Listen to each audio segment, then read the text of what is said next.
So India's shrimp farmers are striving. Feed prices have surged, and at the heart of it, it is fish meal. Yes, other factors contribute: transportation costs, energy prices, soybean prices.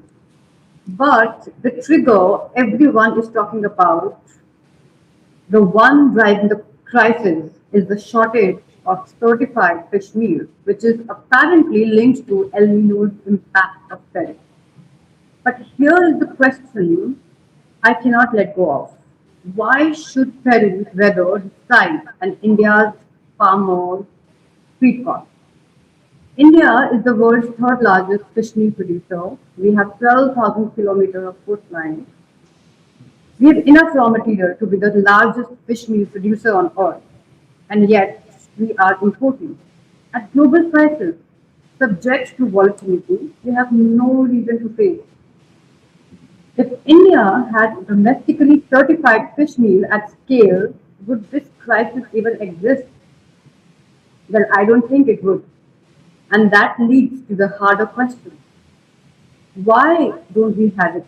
Why, after 5 years of Marine Trust's certification improvement pathway, we have only 4 out of 72 plus factories certified. And I would say those factories are in the improvement pathway to Marine Trust certification. Why is the debate between state level FIPS and a national FIP still unresolved while the farmer pays for the delay? And while we debate, India's untapped potential sits idle. Inland aquaculture is rising fast. High value species like sea bass, trout, mahase need premium feed. Fish meal is the key ingredient. The demand is screaming, the resource is there. Affordability is the farmer's number one concern. So, how do we connect these dots? How does India sustainably unlock what it already has to bring feed costs down, build long term resilience, and grow an industry where the farmer actually makes a profit? This is what today's conversation is about. And I have with me Dr. Vincenzo Zonno, who has spent 40 years at the intersection of aquaculture science, technology, and policy across Europe, the Mediterranean, and India. He has trained Indian scientists on byproduct valorization.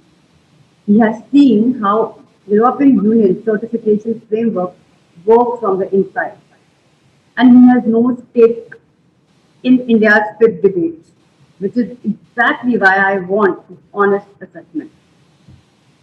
Dr. Zonu, welcome to Aquavit podcast. Thank you, Richa. Thank you all.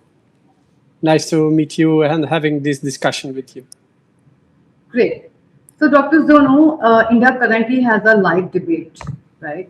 Should we have um, the state FIPS? Should our marine ingredient certification pathway be built through multiple state level FIPS, or should it have one national FIP covering the entire coastline? So I want your own honest overview, Vincenzo. Which approach do you think will work best for us, given the fact that Indian fisheries is complex, it's a state subject, and also given the fact that India's small pelagics like sardine, mackerel, and anchovy are shared stock, that swim across all the states like Goa, Karnataka, Kerala, Maharashtra. So, question goes to you, Vincenzo. Which approach do you think will work best? Okay, Richa. So it's a very interesting question and also the topic of the discussion today. Let me say that from my perspective, higher is the complexity of the system, higher must be the effort to find a unique and comprehensive solution. So definitely one national fisheries improvement project, I think, could represent the best instrument to secure the sustainable management of the fishery resource and put India at the top of the global seafood producers. I remember one sentence maybe 30, 40 years ago. So this was think global, act local. So this, of course, means that the stakeholders in this sector must stay together. So they must focus towards the shared objectives, and in the meantime, try to valorize the characteristic, the specificity of the local communities. In this regard, I do not forget also the role that is played by the inland fishery and aquaculture, which is a significant part of the total production. So I think that the national FIP could represent a useful instrument, or maybe it's a must to valorize, first of all, the work of the fishermen and of the farmers, and so give the India the credentials of a sustainable producer of seafood in the world. Right. So, can you give me some instances from your experience working with Mediterranean fisheries that also involve shared stocks, across Italy, Turkey, Croatia? So, how the national level management program was adopted, and how can that become a successful playbook for India to follow? Yes, the Mediterranean is an almost closed basin. It's not so wide, but three different continents have coastline. So you imagine that it's really difficult to put together the interests of different countries, different political situation, and so on. But Europe has its own policy for fishery, but this sometimes is not the same, for example, on many countries in the North Africa or even Turkey and the Middle East. So, but there is one, let's say, one document, so one thing that we can remember. So it is something that happened almost nearly 10 years ago. So it's the Malta Medfish Forever Declaration.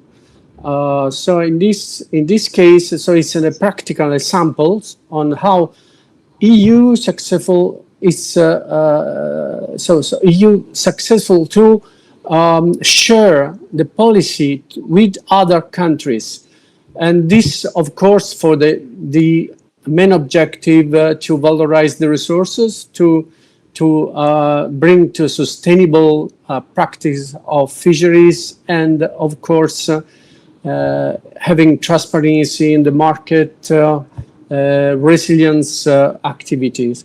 So I think it is possible to transfer this kind of practice also to India situation.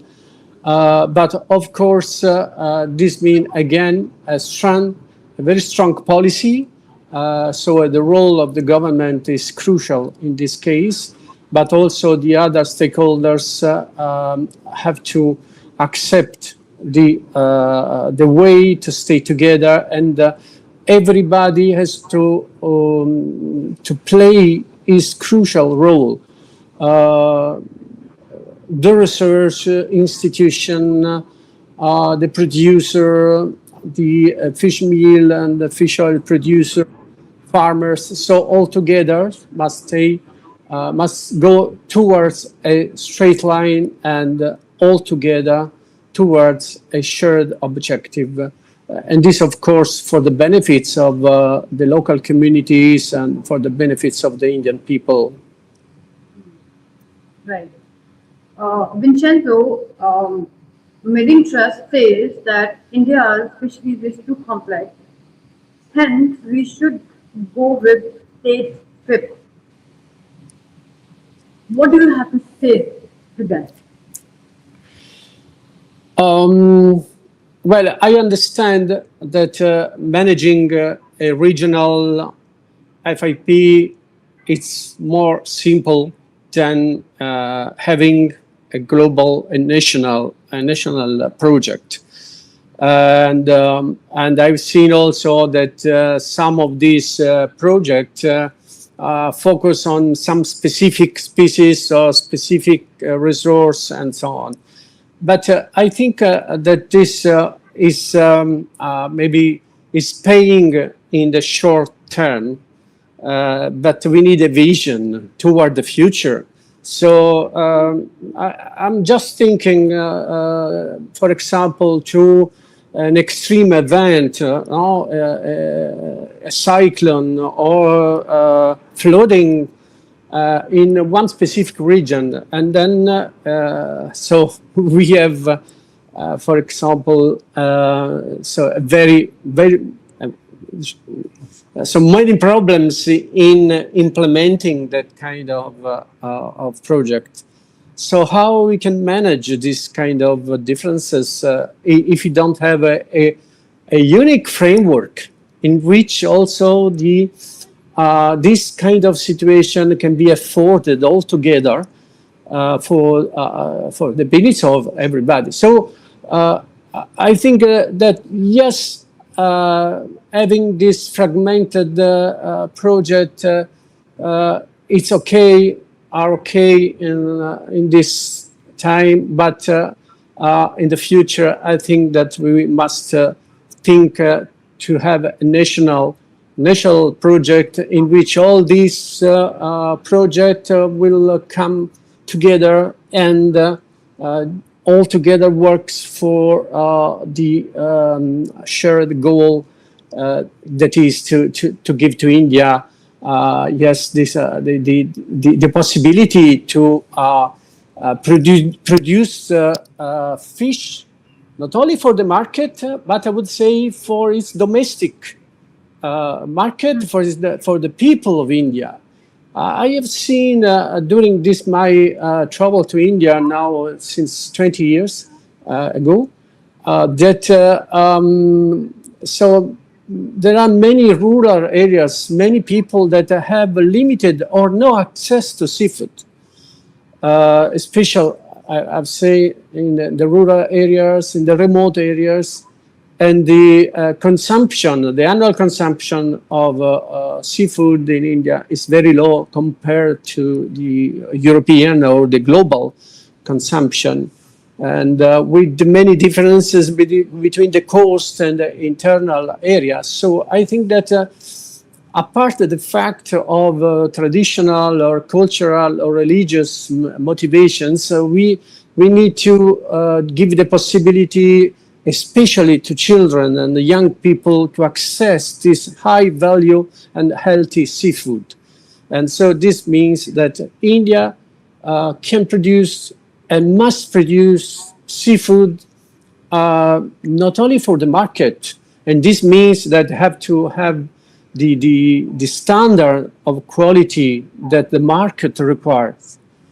But we need to feed also our people, so the Indian people, and this can be done especially through aquaculture. This means that the value chain of the fish meal production must be set and must be set at national level in order to be resilient and not let's say, related only to the import of raw materials from abroad. So I think that the resource that India have in terms of fish resource so are sufficient to bring India to be autonomous in this sector, and this will be a great advantage for the growth of the aquaculture sector in the future. So it is estimated that the sector will grow faster and in line with other Asian regions, like China, for example. So it must be ready for this growth. And ready means be strong, and together we be more strong. Right. Um, if we continue going down this fragmented FIP pathway, Vincenzo, though we have touched upon a few components that can harm us going forward, but if I were to ask you broadly, what serious harm it may cause on India's reputation, um, because the speed at which aquaculture is growing, India has a massive role to play in this growth, right? So, how would it harm the reputation of our country, and what it may lead to, which may not be in the best interest of all the stakeholders going forward? Well, even if you have very working standard protocols, it may happen that something will go wrong. So, but this cannot have not to affect all the system of the sector. So having a shared protocol, a shared process, this means that even in the case it is possible that, for example, some of the production it is refused, for example, from Europe according to the standard, to the European standard. So having this collective standard means that it is more easy to afford this kind of problems. So I say that 100% control doesn't exist. It is impossible. But the credential will improve if we altogether we go towards a shared objective. So altogether we do the same best management practice. This means that even the small farmers or the small producer of fish meal and fish oil can benefit of this. When you are a small farmers, you have really no access to technology, to innovation, and to training, which is very important, and also higher education. So if all this is just a part of the national project, so even some of these unwanted cases could be overcome easily. So this kind of situation with a national effort cannot affect the credibility of the entire sector, of the Indian entire sector. So this is, let's say, a further motivation, a further reason to be strong altogether into a national FIP. From what I've gathered from you is that if we stay long on this fragmented tip journey, it will cause a lot of confusion, right? And um, it will cause issues in a way that will impact India as a whole, right? And it may create a barrier from India realizing its full potential.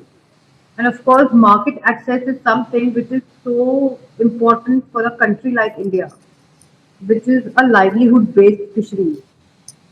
Right? So, incorporating the very foundation of our aquaculture, which is fishermen and farmers, uh, they should be a part of the whole ecosystem. They should get the market access. They should get the benefit, and that is how when the entire sector will prosper, isn't it? Yes, definitely. So I think that in in if we continue with the fragmented project, so I think the first unwanted consequence that the small producer, the small farmers will not able to stay on the market. So they have to stay together. I mean, they can valorize their products, okay, and I think there is no alternative. Okay, so aquaculture sector has to face some gaps, let's say, like having traceability, transparency of the market, illegal in some cases practice, and so on. So all these things that so may affect the activity itself of the farmers. And if we stay on a national level, then also the small farmers, the small producers may have access to new policies, to innovation, to new technology, to the training, to the formation of the people, and so on. So it is something that, in one word, is crucial, is important, is a must for not only for India, I think for the global aquaculture. Okay, so if we have one framework that all the country will use at a global level. So we have FIPs in other regions of the world, in Latin America and in Asia and so on. So even China, who is the major producer of seafood in the world, will align with this kind of protocols of standards. So we have to think about that. Yes, the market is in competition, but at a country level, we have to cooperate. So we have not to have competition between state, let's say between Goa, Kerala, or Andhra Pradesh. No, it's something that together. So I say that the strength, the impact of a unique project is higher than the addition of the single fragmented FIPs. And so I think that from the beginning of this discussion, and we together, we agree that is the only way forward, even though I think it's not easy, because there are surely different interests, but altogether. So government, research institution, in this regard, I would say something. So I have seen scarce interaction, collaboration between among the research institution in India. So it's we have research institutes, university, and so different. But I have met also some farmers, and they say that in many cases the results of the research is low or no impact on the actual situation, on the economic, on the activity of the farmers. One thing that makes a project functioning is a robust data collection program. And so research institute and university has this role, and has to make this role in a good way to give to the policymakers the instruments to make what is needed in terms of politics, but also in terms of economic sustain. Because this kind of things need investment. And so I understand that, for example, small farmers or small fish meal producers may have no finance to access to innovation. So we need also to sustain economically the sector, but also other, for example, NGOs, so non-governmental organization. They have also some roles, because the sector have to grow in a sustainable way. So it is to have environmental sustainable, but also socially acceptable.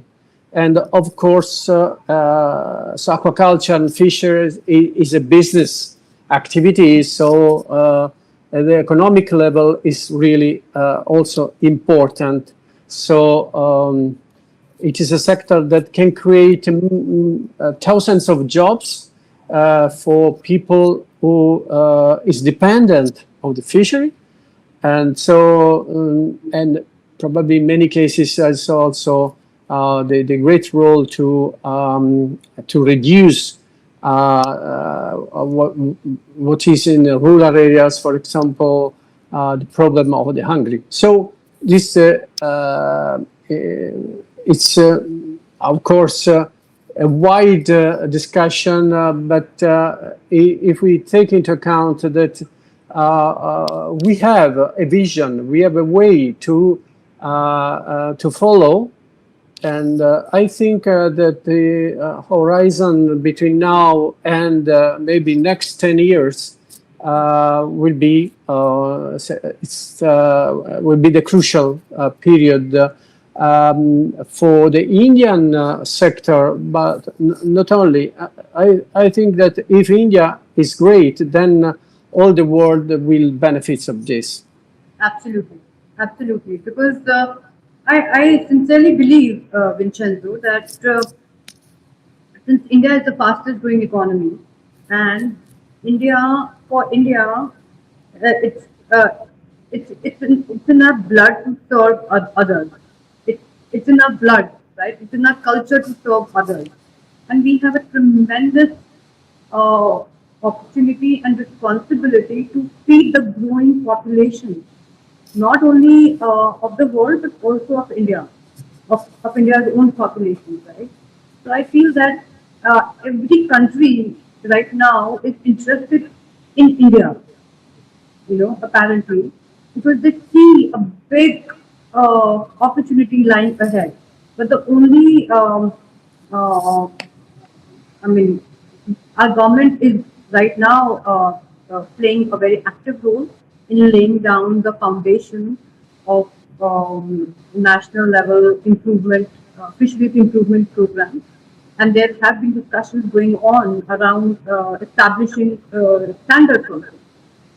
Like you said, China has developed its own standards. So I feel that if we have our own marine ingredient national standards, that would ensure that all the actors, all the fish meal producers are coming under the same framework. They get access to the market, and the quality deterioration will reduce drastically because everyone will have opportunities, right? Quality starts to degrade when there is scarcity. When there is abundance, when there is opportunity and room to grow for everyone, then malpractices, adulteration, illegal activities, it doesn't happen, right? And the interest of the entire system, the entire ecosystem can be protected. Yes, I totally agree about your arguments, and especially when you say that India is to feed first its own population, so giving the possibility to have access to healthy seafood. So it doesn't mean, I would say, not that we have to feed the people with very poor food. No, we need high quality Absolutely. food for the people. Absolutely, and India so needs only to valorize in the right way its own resources. So they produce. I have the last data about fish production, seafood production in India, about nearly 20 millions of tons of seafood, and we have to take into account that when we see this kind of production, then we have also a very high percentage of wasted, let's say wasted, but it is the resources, what is not for human consumption or is not marketable. So it's a huge amount of tons of let's say seafood, the raw materials that can be used for example, producing fish meal or fish oil, or even be valorized through different way, not for human consumption or for feed production. So I think that there is also the opportunity to valorize it to the maximum level this kind of resources, trying to sustain the culture of low trophic level species, for example, in the inland aquaculture. So this means that this kind of species will need less protein, less fish meal, but again will be of high quality, and this means an access to healthy seafood at a reasonable price, which is the objective for having also a real social impact of the sector. So not only creating jobs, but also feeding the poor people with healthy food. Again, this must be small pieces of the puzzle of the entire project. So the national project for the multi-stakeholder projects in India. So I see a very good future for India, for this great country. I love Indian people. I love the people that I've met during my travels there, and surely I will come back in the first section, the first occasion in the next future. And for what I can, I will give my contribution. No problem. Absolutely. Great words. Vincenzo, like India is one of the major market for best aquaculture practices, right? Like we are the biggest market for them.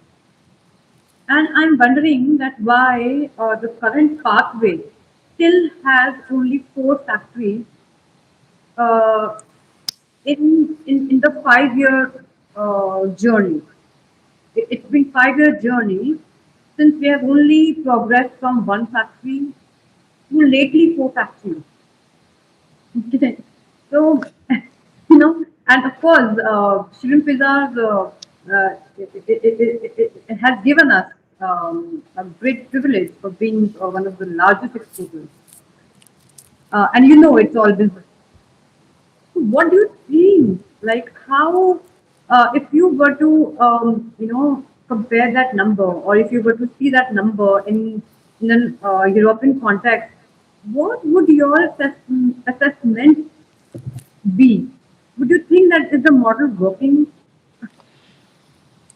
Well, of course, if you only for about 72, I think, of Yes. this stay in the way, and the other. So I definitely we have a problem. There is some problems that we have to overcome, and I don't know the specific, but I will say in general terms that. So the small farmers, but I don't think are all small. I think that we have also big farms or big factories that Oh still yeah. are not ready for this kind of way. So to stay in the standard, to stay in the protocols, and so. But I think that also in this case, the cooperation will be something that can work. Okay, so for example, I would just say if we have a unique protocol for receiving, for example, raw material from different fishermen cooperatives or association, so we will have a standard procedure, and so this means that we can stay in the protocols, and so follow what is requested to adopt this kind of standard procedure. So in Europe, my experience is that we have a few big factories that surely are certified and will give to the market, will present to the market certified feed from, for example, fisheries, from responsible fisheries, or coming from responsible agriculture, for example, for the vegetal raw materials and so on. So I think it's really not so easy, but the access to technology, to innovation, and also to financial sustain will give a big hand to proceed and to have success in this kind of things also. Right. So one more point is coming in my head that we are told that there's a lot of internal politics in India. We are told that we are highly complex. We are told that not all the fish meal factories are ready. They don't have awareness, you know. And how do you perceive the role of the certification program in terms of reducing the internal politics, in reducing the fragmentation, and working cohesively with the entire system so that they should be able to bind each other towards the same purpose, same objective, and ensure that what FIP is supposed to do is it does in a country like India, which is highly complex, which is having a lot of internal politics, which is fragmented, and which have interests of which have different interests from different stakeholders, right? So, how do you perceive the role of a more cohesive, coordination? Uh, by the responsible certification team, like me. Well, certification basically means policies, quality, but above all, investment. So nothing is, let's say, free of charge of this kind of things. So we need only the willing to go towards this kind of situation. So alone, it is not possible to be competitive, to have the right technological setup, the right professionals, the right control system, and so on. So if we can, so nobody can afford alone this kind of situation, this kind of problems. Even the big factories, let's say, to save money, stay together at least for some kind of, for example, of analysis of control system and so on. So, but let's say if I am an entrepreneur in the fish meal producer, and I'm a very small factory, so I have all the benefits to stay together with others. Probably the big factory feel this like a possible competitor, but if we stay together, so we surely can get a let's say a quota of market which is higher of the addition of the single quota that everybody can catch singularly. So this is only willing to say that together we win. Okay, we win for the sector. Let's say that we have to think less to the profit. Okay, so we have to be ready to renounce to a small part of the profit to be, let's say, more so to be stronger on the global market. So I think it is a very simple concept, but I understand that is more difficult to accept. But since there are only four, about 72, I think that this means that we need more effort to increase this number of certified, let's say, factories, because there is a huge potential for the market. So for the production. So India is environmental resource, indefinite environmental resource, either on the coast but also in inland. The coastal lagoon backwaters. So I think really a huge potential. Probably in the future will be closer than now to China. So and these of course we will have two giants in Asia, and I think this is my hope. Since you have compared us with China, China has built its own national standards for fish meal and fish oil. Right? So, no Chinese factory has third-party certificate, and China controls the world's largest fish meal market. So, I have a question for you, Vincenzo. From your experience with European Union standards development, do you believe a country of India's scale must develop its own standards aligned with FAO Code of Conduct, which is more widely accepted for ecosystem-based management like ours?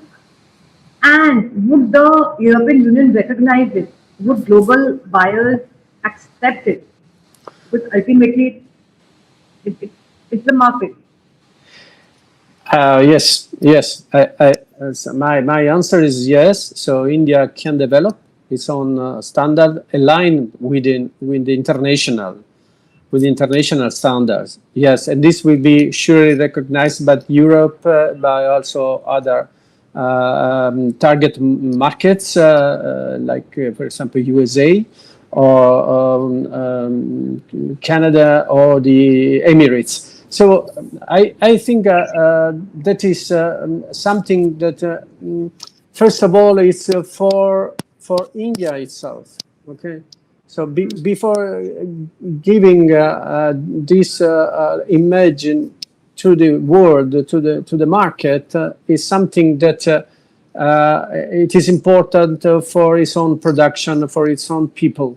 Okay, so saying to the market and saying to the world that India so follow all these standards for a sustainable development of the sector in all the steps of the value chain. So, this is a must. Okay, so you need infrastructure, you need research, you need factories, you need a place where disembarking your product, and so all these things must work together. So in and coordinated, even we repeat, it's not easy, but this surely will be recognized by the entire market.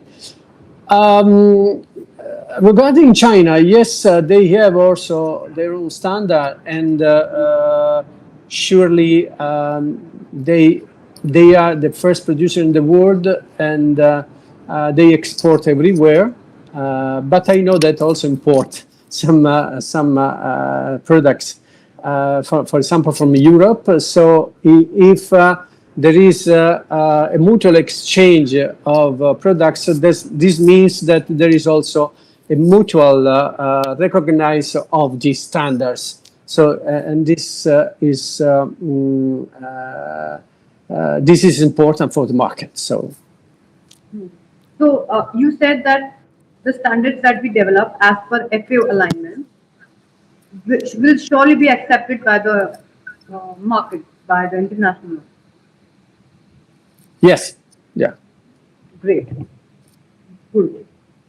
Okay. So let's just let me just take a few more minutes of your time to help us uh, pave a path for a more positive, investable, and policy actionable roadmap. So apparently, I got to know. See, I'm in this industry for the last 10 years, Vincenzo. Okay.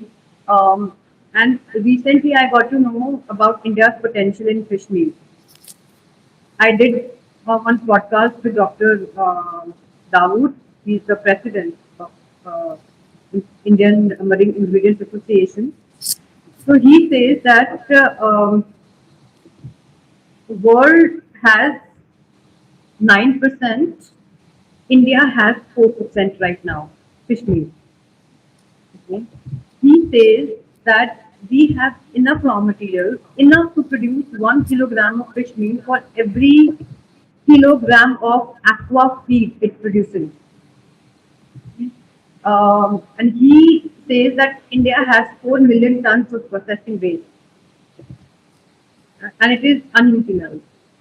So my question to you is that if we can utilize this, of course, we can become the world's most sustainable, low emission, circular, marine ingredient supplier in the world. We will have our own story, and then the world will have to ask from us for our premium fish meal. It's not that we are importing; they will have to ask us that we have enough. So, so since your research is into effluent treatment, waste conversion, and sustainable aquaculture systems, I would want to know how can India unlock this potential so that our fish meal can be used beyond the feed that is being used in the shrimp and other aquaculture activities, and how can we transition to the value add products? For example, our own protein hydrolysates, and how can we tap the global markets in nutraceutical and pharmaceuticals? You know, so I want to know from you how this growth can be made sustainable while also conserving our marine resources. If you can just highlight your areas of expertise, how we can become a value added supplier, and how can we grow sustainably during this journey? Well, first of all, if the president said that kind of data, so I really trust him. So, and so how we can valorize all these raw materials that right now is not utilized or under utilized. Beyond, yeah, of course, the production of fish meal or fish oil for feed, not only fish feed. So fish meal and fish oil can be used also for producing feed for other animals, because we know that fish meal and fish oil concentration, for example, of some high value nutrients, like for example the fatty acids and so on. So it is possible to use this for also for other things. But in case it's not possible to use this, let's say in brackets, waste materials, yes, it is possible to close the cycle in the view of a total circular process. Okay, so nothing to be wasted. And of course, there are a lot of possibilities. Not all are really economically feasible. So it is possible to extract biological substances or from this kind of biomasses, let's say, wasting biomasses. But of course, we have to also put attention to the economical feasibility. So, of course, it is always important the development of knowledge in this case. So, crucial the role of research on this.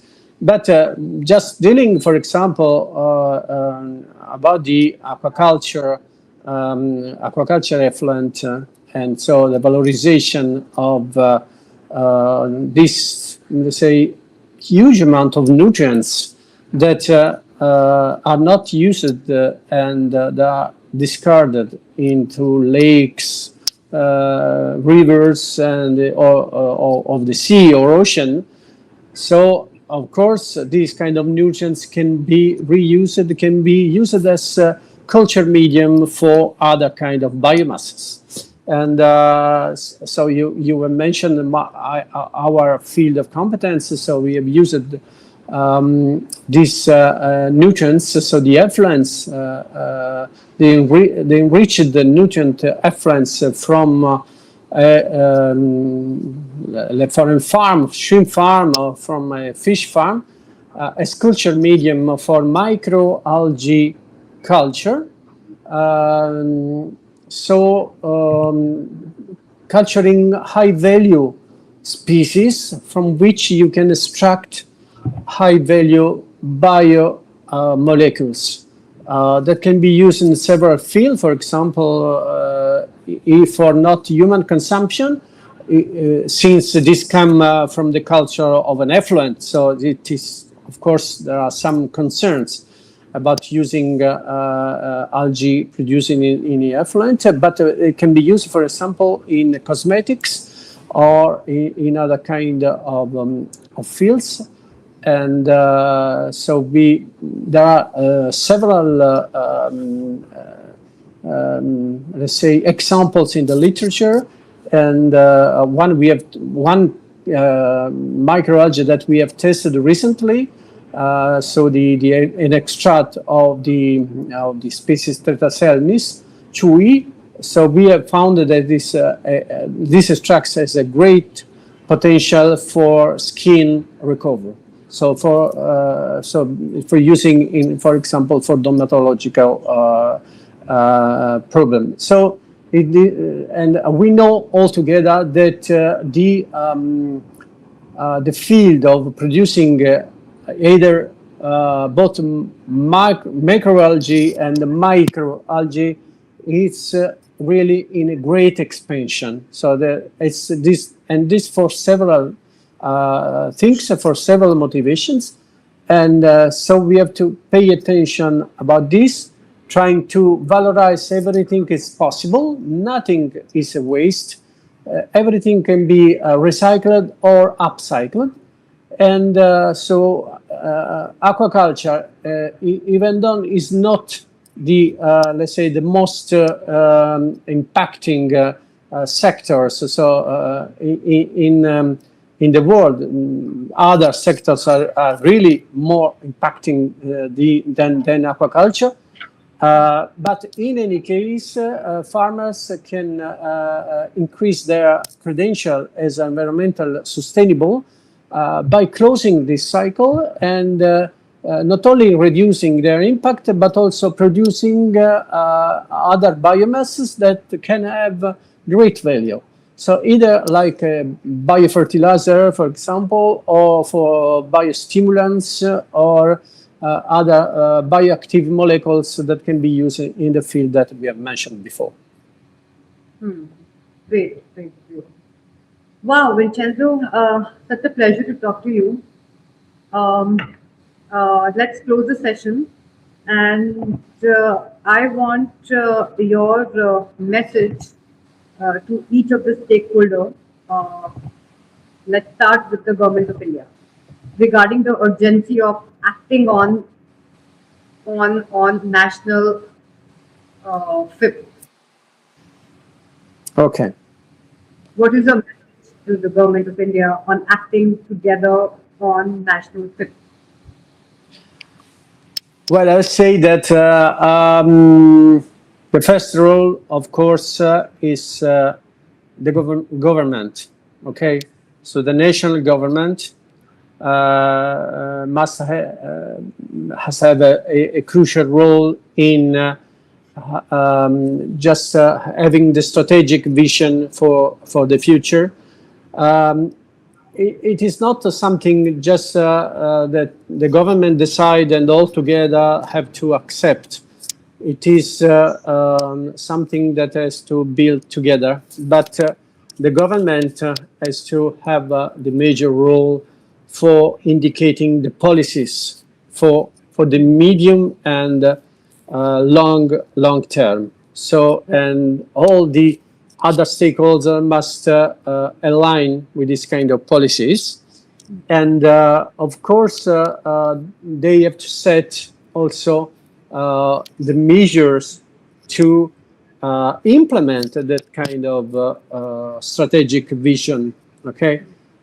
So, of course, the other stakeholders have also different roles. So the plan, the project has no life if you don't have the investors. So the economic sector, and so and the investor must have a clear plan to put their money in the sector and improve, for example, the technology in the factories and so on. So in this way, also all the other, let's say, factories that now are not on the pathway, so they are still outside the standard, may have the opportunity to increase their technology level, the innovation, and the human resource also to be in line with what is requested by the standard.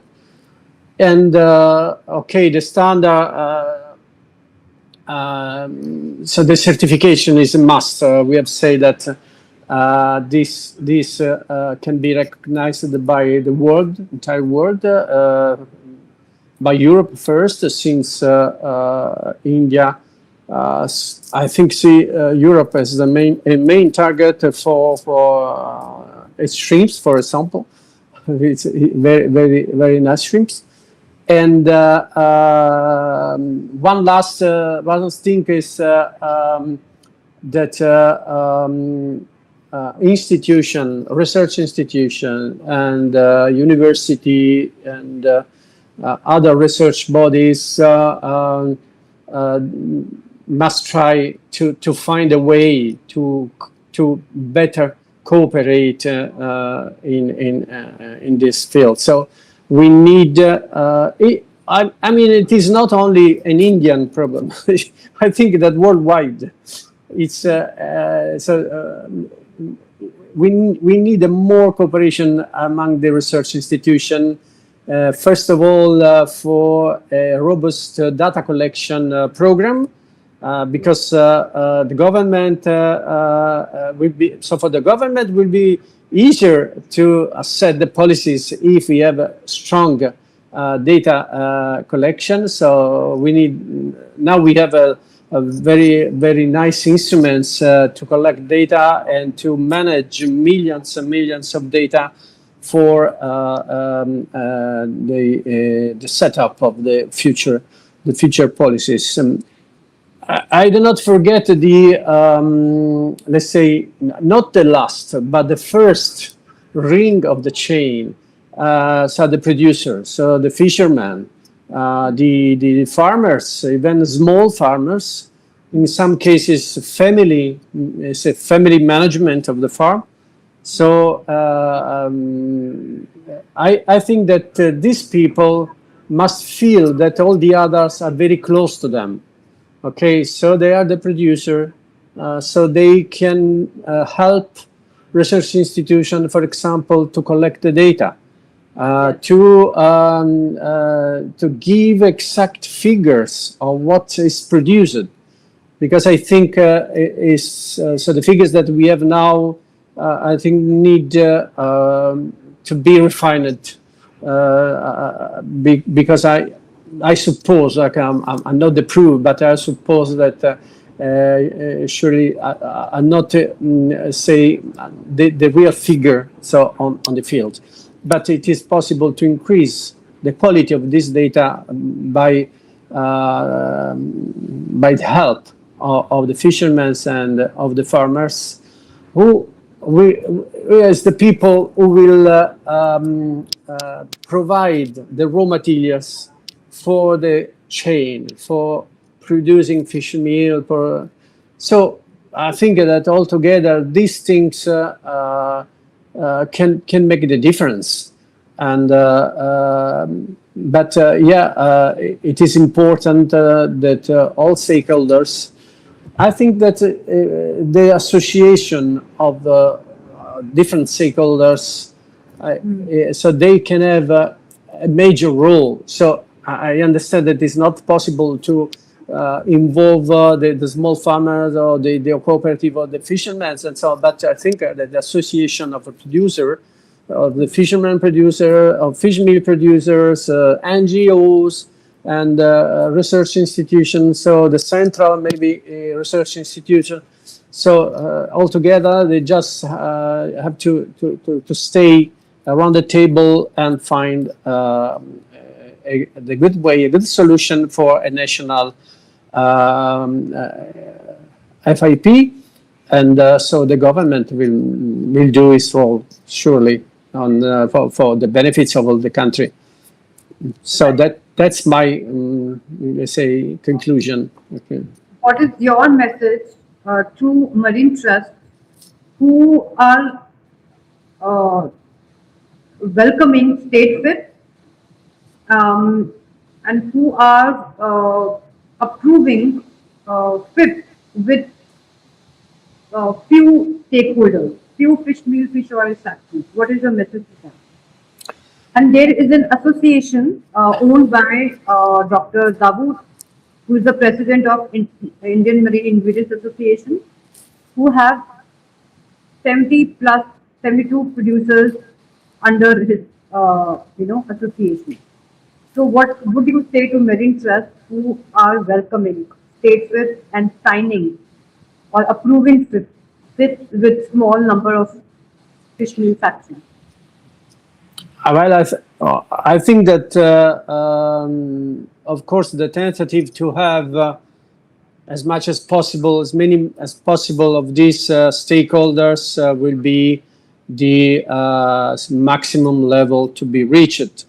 But of course, if this is not possible, maybe it is possible to start with a shorter number of producer, and maybe just not closing the door, but having the door opened, and probably other association or other producer will join. Okay, so I understand that it is not easy, and it is also not convenient to say to the people, so just wait that all together will agree on this kind of way altogether. So I think that it is possible to start even with a shorter, but without thinking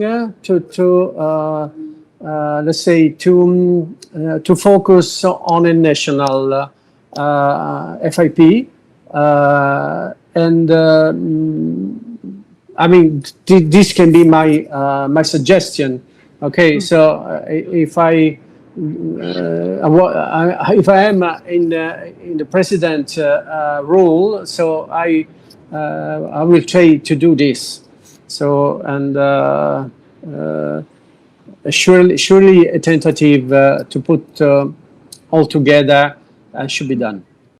Great. I think we have covered, we've given message to the entire industry, right? So I feel that my message would be that we have enough. Okay, we have enough. Stop blaming India's fragmentation, India's internal politics as a shield to to escape a long-term communication, a long-term path, which will be beneficial for everyone. Okay, so there is no such thing that I will have to benefit. No, because we have so much resources, everyone will benefit. And if you think of your own benefit, okay, in another 2, 3, 5 years, this industry will collapse. This industry will not grow as Dr. Vincenzo said. We have the capacity to grow in the lines of what China has achieved. Okay? So think of a long-term journey. Think of everyone, because if you think of everyone, you will yourself will be a benefit. Okay? Go together with the association, go together with the scientific institutions, research institutions, fishmeal associations, the government of India. They all should work together. And standard is one solution that could solve all our problems. So let's build national framework improvement programs like Dr. Vincenzo emphasized, and let's build our own three ingredient standards as per FAO alignment, and let's include all the small scale fishermen, farmers, because see, if small scale farmers don't benefit, India will not grow. If India will not grow, we will not grow. So think about the long term prosperity, think about India's growth. Thank you so much. I think that has come from my heart. Thank you, Risha. Yes, yes, very nice conclusion, and I agree totally with you. Thank you. Great, great. Thank you so much, Vincenzo. It was such a nice discussions with you, like very open-hearted discussions with you. Sometimes you need people like you to just have an honest discussion, right? Thank you, Risha, for this opportunity. Thank Yes, you. it was a real pleasure. Also, I thank also all my colleagues in India, for the And experience that I have there. Mm. when are you coming to India, Vincenzo? Well, probably next January. Yeah, Wow, very good. yeah. Look forward to it. I'm planning to come. Yes, yes. Look forward. Okay. Bye bye. Bye bye. Thanks. Bye, Richard. Thanks a Thanks. lot. Bye, bye. Thanks.